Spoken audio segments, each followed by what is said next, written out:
الشرک باللہ، جس کے عقیدے میں اللہ کی ذات، اللہ کی صفات، اللہ کی الوہیت، اللہ کی ربوبیت، اللہ کے اسماء و صفات، اللہ کے مدبر الامر ہونے میں، متصرف الامر ہونے میں، اللہ کے رازق ہونے میں، داتا ہونے میں، دستگیر ہونے میں، غوث اعظم ہونے میں، بگڑیاں بنانے والا، حاجت روا، مشکل کشا، جتنی بھی اللہ رب کائنات کی توحید کی اقسام ہیں، من جملہ کسی ایک میں اللہ کے ساتھ شراکت کر لی، انسان کی نیکیاں تباہ و برباد ہوگی، تباہ و برباد ہوگی، زندگی تباہ و برباد ہوگی، اعمال تباہ و برباد ہو گئے، ٹھکانہ جہنم بن گیا۔ نمبر 2 والسحر، اور دوسرا گناہ، دوسرا جرم، دوسرا کبھی عمل جس سے اجتناب کرنا ہے، ارتکاب نہیں کرنا، وہ جادو ہے۔ جادو انسان کو کفر پر ابھارتا ہے، کفر پر آمادہ کرتا ہے اور کفر کروا دیتا ہے۔ یعنی جادو کرنا اور جادو کروانا، یہ دو ایسے کام ہیں جو انسان کے عقیدے کو خراب اور تباہ اور برباد کر دیتے ہیں، اور جس شخص کا عقیدہ درست نہیں، عقیدہ تباہ و برباد ہے، عقیدہ خراب ہے، اس شخص کی زندگی میں کیے ہوئے اعمال کی رب کائنات کو ضرورت نہیں ہے۔ تیسرا جرم، امام الانبیاء جناب محمد رسول اللہ صلی اللہ علیہ وسلم نے فرمایا وَقَتْلُ النَّفْسَ الَّتِي حَرَّمَ اللَّهُ إِلَّا بِالْحَقِّ،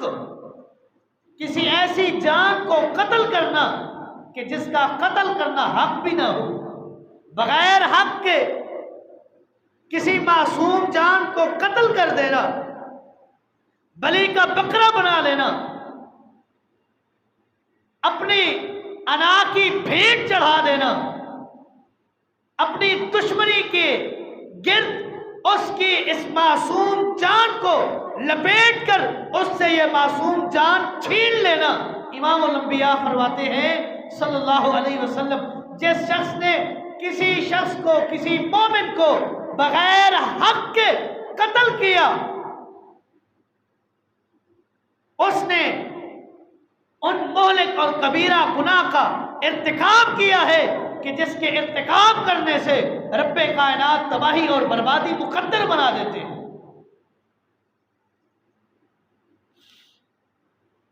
ایک ننھی، ایک معصوم جان، اس نے آپ کو کیا نقصان دیا ہے؟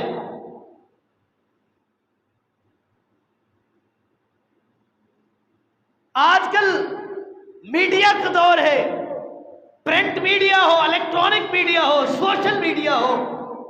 اخبار کی صورت میں ہو، فیس بک کی صورت میں ہو، یا کسی اور صورت میں، روزانہ کی بنیاد پر ایسے اندھے قتل کی واردات آپ سن کر حیران ہو جائیں گے۔ ڈیلی بیسس پر اندھے قتل ہو رہے، کوئی پتہ نہیں اس کو مارا کیوں جا رہا ہے، مرنے والے کو پتہ نہیں مجھے مارا کیوں جا رہا ہے، جو مار رہا ہے اس کو علم نہیں میں اس کو مار کیوں رہا ہوں۔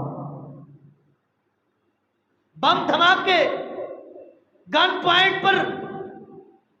چھیننے کی واردات، اگر کوئی سامنا کرے تو بریسٹ کھول کر مار دینا، کسی کے کھیت میں کسی کا جانور چلا جائے، تھوڑا بہت نقصان ہو جائے، آپے سے باہر ہو جانا، اور جس شخص کا جانور ہے اس کو پھانسی کے پھندے پہ چڑھا دینا، مار دینا، معصوم جان چھین لینا، اندھا قتل کر دینا۔ اس قتل سے رسول اللہ صلی اللہ علیہ وسلم نے منع کیا ہے، روکا ہے، اجتناب کا حکم دیا ہے، ارتکاب کرنے سے آپ نے منع کیا ہے۔ انہیں حالیہ ایام میں آپ دیکھ لیں، کئی ایک قتل کی واردات ایسی ہوئی، پتہ ہی نہیں ہے کیوں مارا گیا۔ ابھی کل یا پرسوں کی ہماری علی پور کی واقعہ ہے، ایک گھر سے 5 لاشیں برآمد ہوئی ہیں، 5 لاشیں، 3 معصوم بچے، ایک ان کا والد اور ایک ان کی والدہ، پتہ ہی نہیں ہے مارنے والا کون ہے۔ بچوں کے گلے کٹے ہوئے ہیں، والدہ بھی ذبح کی ہوئی ہے اور باپ پھانسی کے پھندے پہ چڑھا ہوا ہے، کوئی پتہ نہیں ہے۔ 5 معصوم جانیں نگل گئے، مارنے والے کو پتہ نہیں ان کا جرم کیا ہے، صرف لوگوں کے اشارے پر ناچتے ہوئے معصوم کلیوں کو تباہ و برباد کر دیتے ہیں، ہنستے مسکراتے چہروں سے ان کی ہنسی چھین لیتے ہیں۔ اس عمل سے امام الانبیاء جناب محمد رسول اللہ صلی اللہ علیہ وسلم نے منع کیا ہے کہ اجتنبوا 7 الموبقات۔ قیل وما ہن یا رسول اللہ؟ قال الشرک باللہ والسحر وقتل النفس التي حرم اللہ الا بالحق۔ ایسی جان کو قتل کرنا جس کا قتل کرنا حق بھی نہ ہو، بغیر حق کے کسی کو قتل کر دینا۔ اللہ رب کائنات نے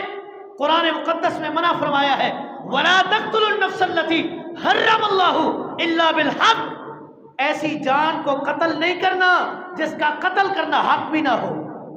ایک کسی کا قتل کرنا حق ہوتا ہے، اس کو قتل کر دینا دوسری بات ہے، جس کا حق بھی نہیں اس کو قتل کر رہے ہو۔ امام الانبیاء نے بھی منع فرمایا صلی اللہ علیہ وسلم، اور اللہ رب کائنات نے اپنی اس مقدس کلام میں اس قتل سے منع فرمایا ہے۔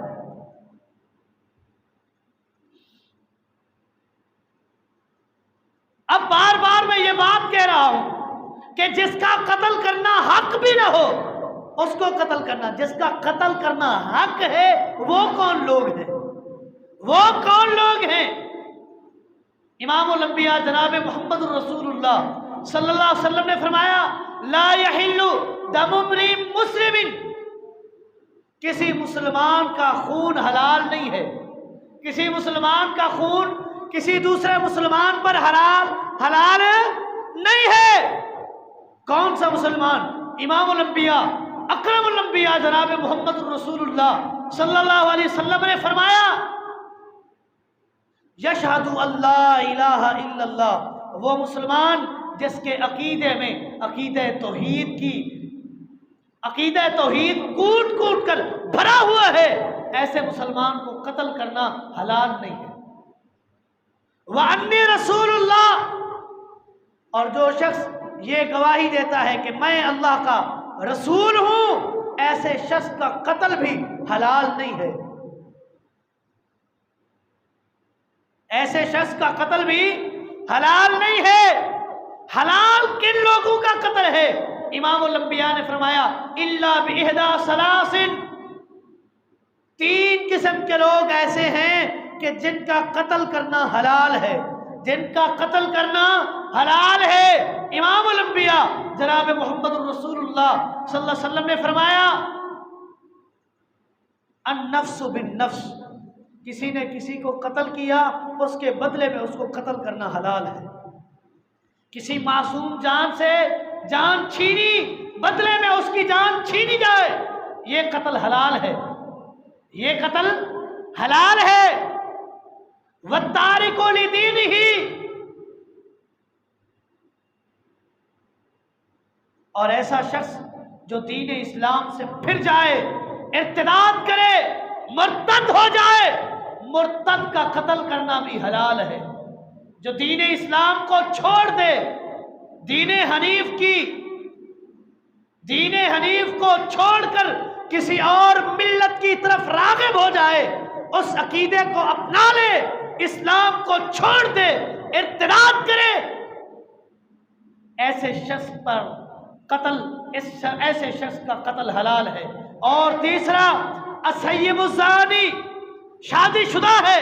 بیوی بچوں والا ہے، پھر بھی زنا سے باز نہیں آ رہا، ایسے شخص کو سنسار کر دینا ہے، پتھر مار مار کر اس کی جان کو ختم کر دینا۔ اس کے علاوہ، ان 3 اقسام کے علاوہ کسی اور کا قتل حلال نہیں ہے۔ ایک شادی شدہ زانی جو زنا سے باز نہیں آ رہا اس کو قتل کرنا حلال، دوسرا وہ جس نے کسی کو قتل کیا بدلے میں قتل کیا جائے گا، اور تیسرا جس نے اسلام سے ارتداد کیا، مرتد ہوا، اسلام کو چھوڑا، ایسے شخص کو قتل کرنا حلال ہے۔ اس کے علاوہ کسی اور کو قتل کرنا حلال نہیں ہے، کسی اور کو قتل کرنا حلال نہیں ہے۔ اور یہ قتل اتنا کبیر جرم ہے، اتنا کبیر جرم ہے، اللہ رب کائنات نے قرآن مقدس میں 10 حرام اعمال میں، 10 حرام کاموں میں اس کا ذکر کیا ہے۔ قل تعالوا اتل ما حرم ربکم علیکم اللہ تشرکوا بہ شیئا، اے پیغمبر آپ کہہ دیجئے آ جاؤ، میں تلاوت کرتا ہوں تمہارے اوپر ایسی آیات کو جو تمہارے رب کی طرف سے نازل ہوئی ہے، اس میں اللہ کا حکم ہے اللہ تشرکوا بہ شیئا، میرے ساتھ کسی کو شریک نہیں ٹھہرانا، وبالوالدین احسانا، والدین کے ساتھ حسن سلوک کرنا ہے، نیکی کرنی ہے، اچھائی کرنی ہے، ان کے ساتھ بھلائی کرنی ہے، ان کے ساتھ بہتری کرنی ہے، ان کی خدمت کرنی ہے، ان کی عزت کرنی ہے، ان کو کھلانا ہے، پلانا ہے، ان کے ساتھ نیکی کرنی ہے۔ اگر نہیں کرو گے محرمات میں آپ شامل ہو گئے ہو۔ وَلَا تَقْتُلُوا أَوْلَادَكُمْ مِنْ إِمْلَاقٍ، مال کی زر کی تنگی کی وجہ سے، مہنگائی کی وجہ سے اپنی اولادوں کو قتل نہ کرو۔ نحن نرزقکم وإیاہم، تمہیں پتہ نہیں ہے جو جان اس زمین پہ آتی ہے اس کا رزق کا ذمہ میرے رب نے اٹھایا ہے۔ نحن نرزقکم وإیاہم، ہم ہیں اس کا رزق دینے والے، ہمارے علاوہ کوئی اس کا رزق کا بندوبست کرنے والا نہیں ہے۔ وَلَا تَقْرَبُوا الْفَوَاحِشَ مَا ظَهَرَ مِنْهَا وَمَا بَطَنَ، ہر ظاہری گناہ سے، ہر ظاہری فحاشی والے کام سے اپنے آپ کو روکنا ہے، وَمَا بَطَنَ، اور لوگوں سے چھپ کر جو گناہ کیے جاتے ہیں ان گناہوں سے بھی باز رہنا ہے۔ وَلَا تَقْتُلُوا النَّفْسَ الَّتِي حَرَّمَ اللَّهُ إِلَّا بِالْحَقِّ، اور ایسی جان کو قتل نہیں کرنا جس کا قتل کرنا حق نہ ہو، بغیر حق کے کسی کو قتل نہیں کرنا۔ ذالکم وصاکم، یہ اللہ رب کائنات کی طرف سے تمہیں وصیت ہے، اللہ کی طرف سے نصیحت ہے، اس پر عمل کرنا ہے، اس پر عمل کرنا ہے۔ امام الانبیاء جناب محمد الرسول اللہ صلی اللہ علیہ وسلم فرماتے ہیں اذا التقى المسلمان بسيفيهما، جب دو مسلمان ایک دوسرے سے ملتے ہیں اس حال میں کہ دونوں کے ہاتھ میں تلوار ہے، دونوں کے ہاتھ میں تلوار ہے، فالقاتل والمقتول فی النار، قاتل ہے تب بھی، مقتول ہے تب بھی جہنم میں جائے گا۔ صحابہ نے سوال کر لیا امام الانبیاء اکرم الانبیاء محمد الرسول اللہ صلی اللہ علیہ وسلم سے، اے اللہ کے رسول صلی اللہ علیہ وسلم، ایک بات تو سمجھ آتی ہے کہ جس نے قتل کیا قاتل تو جہنمی ہے، مقتول جہنمی کیسے ہوا؟ امام الانبیاء جناب محمد رسول اللہ صلی اللہ علیہ وسلم نے فرمایا مقتول اس طرح جہنمی ہے کہ اس کے ہاتھ میں بھی تلوار ہے، اگر اس کا وار چلتا وہ بھی اپنے بھائی کو قتل کر دیتا۔ اس لیے فالقاتل والمقتول فی النار، قاتل ہے تب بھی جہنمی ہے، مقتول ہے تب بھی جہنمی ہے۔ کیوں؟ وہ اپنے بھائی کے خون کا پیاسا تھا، اس کو موقع نہیں ملا، اس کو موقع مل گیا اس نے مار دیا، اگر اس کو موقع ملتا یہ بھی اس کو مار دیتا۔ امام الانبیاء جناب محمد رسول اللہ صلی اللہ علیہ وسلم نے خطبہ حجۃ الوداع کے موقع پر 9 ذی الحجہ کو یوم عرفہ کے دن عرفات کے میدان میں ایک عظیم الشان خطبہ ارشاد فرمایا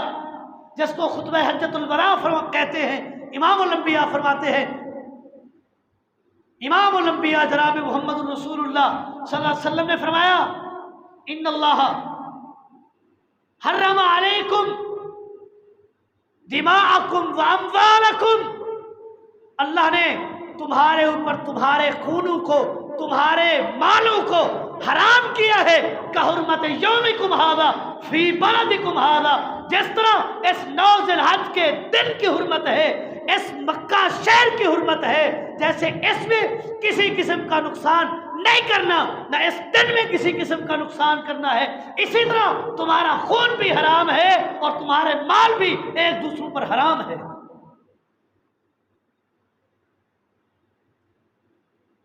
اندھے قتل ہو رہے، پوچھنے والا کوئی نہیں، پتہ ہے کئی سالوں تک کیسز چلتے رہیں گے، ایک نہ ایک دن بری و ذمہ ہو کر چھوٹ جائیں گے، اس کو تو اڑا دیں گے، یہ تو ختم ہو جائے گا، اس کی تو جان چھین لیں گے، بعد میں دیکھی جائے گی۔ کیا دیکھی جائے گی؟ کل قیامت کے دن جب آؤ گے رب کی دربار میں، میدان محشر میں، امام الانبیاء فرماتے ہیں، ابن ماجہ کی حدیث ہے، امام الانبیاء فرماتے ہیں جس شخص نے کسی کو قتل کرنے کا اشارہ کیا، قتل نہیں کیا، خالی اشارہ کیا، عربی زبان میں کسی کو مارنے کا حکم دینا ہو، حکم کے لیے، امر کے لیے لفظ اقتل استعمال ہوتا ہے، اقتل، اس کو قتل کر دو، اقتل۔ امام الانبیاء فرماتے ہیں جس شخص نے اس لفظ اقتل کو بھی پورا ادا نہیں کیا، خالی اق کہا، اس کی مراد یہ تھی کہ اس کو مار دو، کل قیامت کے دن رب کی دربار میں آئے گا، آئس من رحمت اللہ، اس کی پیشانی پر لکھا ہوگا یہ ایسا بدبخت ہے جو رب کی رحمت سے مایوس ہے۔ قتل تو دور کی بات، قتل تو درکنار، خالی قتل کے لیے آدھا جملہ کہا، رب کائنات اپنی رحمت سے مایوس کر دیں گے۔ اول ما یقضی بین الناس یوم القیامہ فی الدماء، کل قیامت کے دن حقوق العباد میں سب سے پہلے جس چیز کا فیصلہ کیا جائے گا وہ خون ہوں گے، جن خونوں کو ناجائز قتل کیا ہوگا، کل قیامت کے دن حقوق العباد میں سب سے پہلے اسی چیز کا سوال ہوگا۔ کیا جواب دو گے؟ کیا جواب دو گے؟ جن کو قتل کرتے ہو، جن کی قتل کی پلاننگ کرتے ہو، منصوبے بناتے ہو، ٹارگٹ کلر خریدتے ہو، مارنے کے لیے پیسے لگاتے ہو، سر کی قیمتیں لگاتے ہو، کل قیامت کے دن رب کو کیا جواب دو گے؟ یہی جواب دو گے کہ یہ میرا دشمن تھا، اس لیے میں نے اس کی سر کی قیمت لگا دی تھی، یہ میرے کام میں ٹانگ اڑاتا تھا اس لیے اس کو اڑا دیا تھا، یہی جواب دو گے؟ کوئی جواب نہیں بن پائے گا، کوئی جواب نہیں بن پائے گا۔ اس دن کے جواب دینے سے پہلے اپنی اصلاح کرنی ہے، اپنے معاشرے کی اصلاح کرنی ہے، اپنے جسم کی اصلاح کرنی ہے، اپنے خاندان کی اصلاح کرنی ہے، کہ ایسے کبھی جرائم میں ملوث نہ ہوں، ایسے کبھی جرائم کا ارتکاب نہ کریں کہ جن کے ارتکاب کی وجہ سے اللہ رب کائنات کی طرف سے تباہی اور بربادی مقدر بنے۔ امام الانبیاء جناب محمد الرسول اللہ صلی اللہ علیہ وسلم نے فرمایا، امام الانبیاء فرماتے ہیں کہ لو ان اہل السماء والارض، اگر پوری آسمانی مخلوق اور زمین کے اندر جتنی مخلوقات موجود ہیں، اشترکوا فی قتل مؤمن، مل جائیں، اکٹھے ہو جائیں، اکٹھے منصوبہ بنا لیں، پلاننگ کر لیں، آسمانی مخلوق بھی، زمین کی جتنی مخلوقات ہیں، سارے مل کر کسی مومن کے قتل کا منصوبہ بنا لے، لَعَقَبَّهُمُ اللَّهُ فِي النَّارِ، اللہ رب کائنات تمام آسمانی جو اس پلاننگ میں شامل ہیں اور جو زمینی لوگ اس پلاننگ میں شامل ہیں، لَعَقَبَّهُمُ اللَّهُ فِي النَّارِ، اللہ رب کائنات سارے کے ساروں کو جہنم میں پھینک دیں، سارے کے سارے لوگوں کو جہنم میں پھینک دے۔ نبی علیہ الصلوۃ والسلام کا فرمان، کل ذنب عسى اللہ ان یغفرہ، ہر گناہ پر یہ امید رکھ لیں کہ رب معاف کر دے گا، رب معاف کر دے گا۔ ایسے گناہ بھی ہیں جن پر اللہ رب کائنات کی طرف سے بھی معافی نہیں ہے۔ کون سے گناہ؟ الا الرجل یقتل مؤمنا متعمدا، جس نے کسی مومن کو جان بوجھ کر قتل کیا، ایسے گناہ کی اللہ سے معافی کی امید نہ رکھو، رب معاف نہیں کرے گا۔ دنیا میں توبہ کر لو، اس کی دیت ادا کر لو، اگر قصاص دینا پڑے قصاص دے دو، اگر وہ معاف کرتے ہیں معاف ہو وہ کروا لو اپنا جرم، کل قیامت کے دن رب کی طرف سے معافی کی امید نہیں رکھنی۔ اذن رجلی یموت کافرا، اور دوسرا وہ بدبخت ہے کہ جس کو اللہ نے 50 60 70 80 90 سال عمر دی لیکن مرا کفر کی حالت میں ہے، ایسا شخص بھی رب سے اپنے گناہوں کی معافی کی امید نہ رکھے، اپنے رب سے گناہوں کی معافی کی امید نہ رکھے۔ امام الانبیاء جناب محمد رسول اللہ صلی اللہ علیہ وسلم نے فرمایا من یقتل معاہدا لم یرا رائحۃ الجنہ، جس نے کسی ذمی کو جو تمہارے ملک میں تمہاری ریاست میں ٹیکسز دے کر رہ رہا ہے، غیر مسلم ہے، ٹیکس دے رہا ہے، آپ کا اس کے ساتھ معاہدہ ہے، کسی معاہدہ کیے ہوئے ذمی کو جس نے قتل کیا، مارا، اس کی معصوم جان کو چھینا، امام الانبیاء فرماتے ہیں لم یرا رائحۃ الجنہ، وہ شخص کبھی بھی جنت کی خوشبو نہیں پا سکے گا، کبھی بھی جنت کی خوشبو نہیں پا سکے گا۔ اور امام الانبیاء فرماتے ہیں صلی اللہ علیہ وسلم کہ جنت کی خوشبو تو 40 سنتاً 40 سال کی مسافت آپ جنت سے دور ہو گئے، جنت کی خوشبو آپ کو پہلے میسر ہوگی، محسوس ہوگی، لیکن یہ بدبخت ایسا ہے کہ جو جنت کی خوشبو بھی نہیں پا سکے گا، خوشبو نہیں پا سکے گا۔ امام الانبیاء فرماتے ہیں کہ جس نے کسی قتل میں کسی قسم کی شراکت کی، ایک قتل کیا، اس قتل میں 1 یا 2 یا 10 آدمی شریک ہیں، ساروں پر قصاص لازمی ہے، بدلہ لینا چاہیے، ساروں کو بدلے میں قتل کر دینا چاہیے، جو فیصلہ موطا امام مالک میں امام مالک نے محفوظ کیا ہے حضرت عمر رضی اللہ تعالیٰ عنہ کے دور خلافت کا، کہ ان کے دور خلافت میں صنعاء بستی میں ایک مومن کو 6 آدمیوں نے مل کر قتل کر دیا تھا، 6 آدمیوں۔ فیصلہ امیر المومنین عمر بن خطاب رضی اللہ تعالیٰ عنہ کے پاس پہنچا، آپ نے آرڈیننس جاری کیا کہ جن 6 لوگوں نے اس ایک مومن کو قتل کیا ہے، اس کے بدلے میں ان 6 کے 6 کو قتل کر دیا جائے۔ آرڈیننس پہنچا، گورنر نے حکم دیا، لوگوں نے احتجاج کی کالیں دے دی، احتجاج شروع کر دیے، لوگ جمع ہو گئے، کیسی بات ہے، کیسا آرڈر ہے، کیسا آرڈیننس ہے، قتل ایک ہوا بدلے میں 6 قتل ہو رہے ہیں، عقل تسلیم نہیں کرتی۔ لوگ سڑکوں پر ہے، احتجاج کر رہے ہیں، عقل نہیں تسلیم کرتی۔ گورنر نے دوبارہ پیغام امیر المومنین عمر بن خطاب رضی اللہ تعالیٰ عنہ کے پاس بھیجا کہ معاملہ ایسا گھمبیر بن چکا ہے، لوگ باہر نکل چکے ہیں کہ ایک قتل کے بدلے 6 کو قتل کیا جا رہا ہے، عقل تسلیم نہیں کرتی، ایک کے بدلے 1 قتل کیا جائے۔ امیر المومنین عمر بن خطاب رضی اللہ تعالیٰ عنہ نے مدینہ چھوڑا،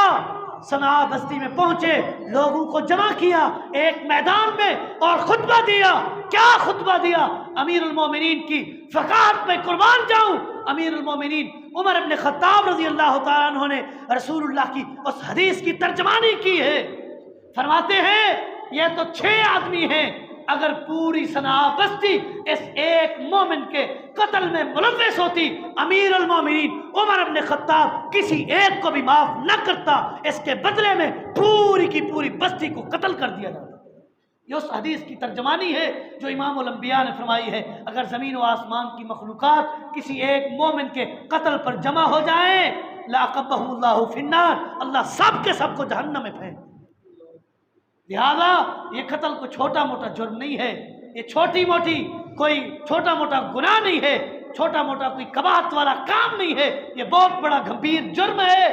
یہ ہلاک کر دینے والا جرم ہے، تباہ کر دینے والا جرم ہے۔ اس کام سے، اس جرم سے، اس فعل سے اجتناب کریں، بچیں، دوسروں کو بچائیں، حتی الامکان کوشش کریں کہ اس کام سے بچ جائیں۔ یہ نہ ہو کہ آپ سے یہ کام ہو جائے، زندگی کی نیکیاں تباہ و برباد ہو جائیں۔ اللہ رب کائنات سے دعا ہے، اللہ رب کائنات قرآن و سنت پر عمل کرنے کی توفیق عطا فرمائے۔ ھذا ما عندی واللہ اعلم بالصواب وما توفیقی الا باللہ۔